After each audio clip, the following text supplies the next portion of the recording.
There are certain movements of fencing that are common to all three weapons. Clearly the advance, retreat, half advance, half retreat, lunging. So in this segment we're going to cover each of those movements, really focusing very carefully on the technique. When you go to bend your knees in the on guard position, it's very important to make sure that you properly bend your ankles, knees, and hip joints.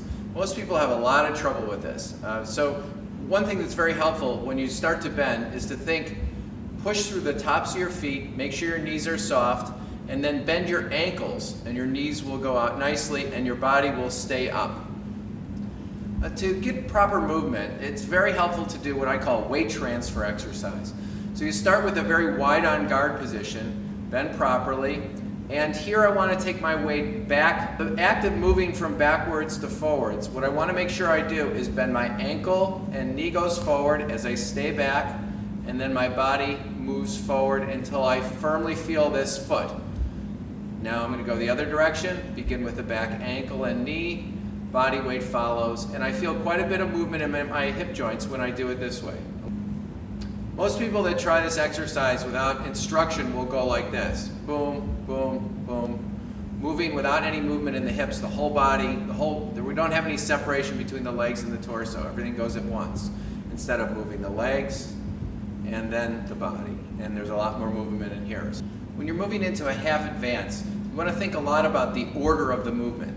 The beginning of the movement, if I'm on guard with my weight balanced between both feet, there's a little shifting to the back foot so I can release the front foot to move. I mean, the shifting mostly by bending my legs, not by leaning back. I definitely don't want to lean back. So I'm here and I release, and now I move this foot forward without any weight. Now I want to put my foot down, bend my ankle, knee, come to the center. I'm done with the half advance. Similarly with a half retreat, I want to aim my way to the front foot by bending, release the back, reach back, put the foot down, come back to the center. Just like the weight transfer exercise, the problem with half advances and retreats is that people don't separate their legs from their torso. So usually when it's wrong, it looks like this. Whole body going forward together, not good separation. Instead of legs moving, body following. After doing a half advance or half retreat, I like practicing half advance into a retreat or half retreat into an advance. So let's try that. Weight stays back, here's my half advance, comes to the center, goes through the center a little bit, releasing the back foot, finish the step. And let's do that again. Nice beginning half step, center, a little past the center, so my weight's on the front foot, retreat. So on the half retreat advance, I'm going to aim to the front leg, release the back, move slowly to the center.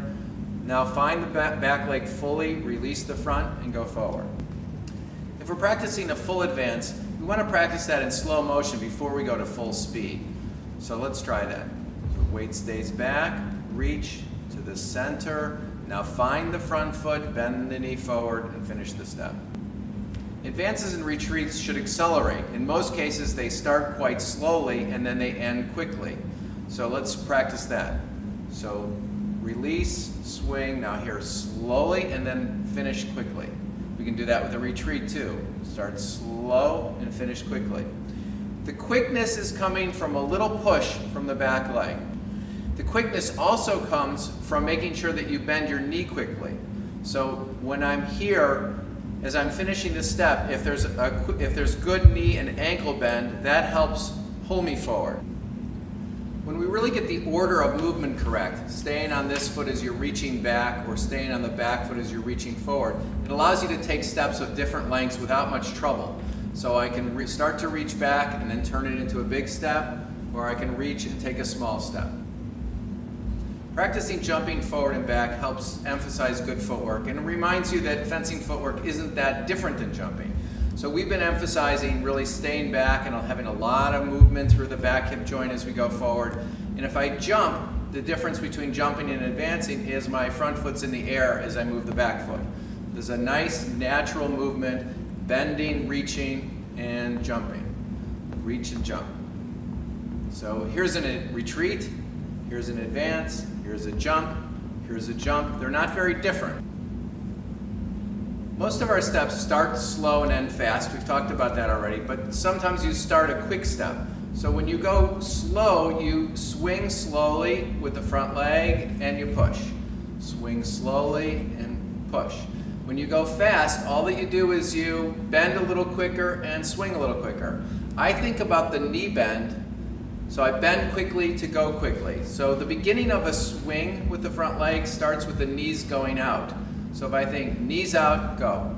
Knees out, go. One thing I find very helpful when you're tying your steps together is it's all really about coordinating your 2 feet. So I like this action. You lift your back foot up and you put it down, and as you do that, you're releasing your front foot.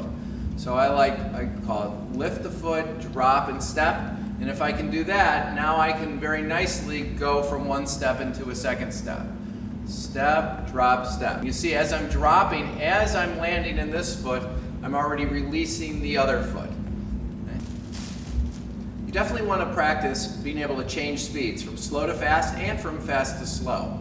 So and also just to be able to go slow and slow again. So I'm going to take a slow step, and as I land, I'm going to reach again and take another slow step. Slow step, slow step. I'm going to go slow to fast, and remember when we wanted to go fast, we just thought about kicking out the knees a little bit. So I sink and reach out, slow, fast. Fast, slow. That's very helpful to confuse your opponent.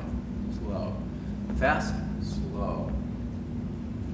There are a lot of situations in fencing where I want to give my opponent the sense that they're going to catch me, so I stay put for a moment. So if mechanically to do that, I want to make sure I stay in movement the whole time. So I'm moving this leg, releasing the back one, and then moving backwards. So I'm going to stay there, release the back, and go. So it would be step, hold, move. Or let's do that again. Step, pause, move.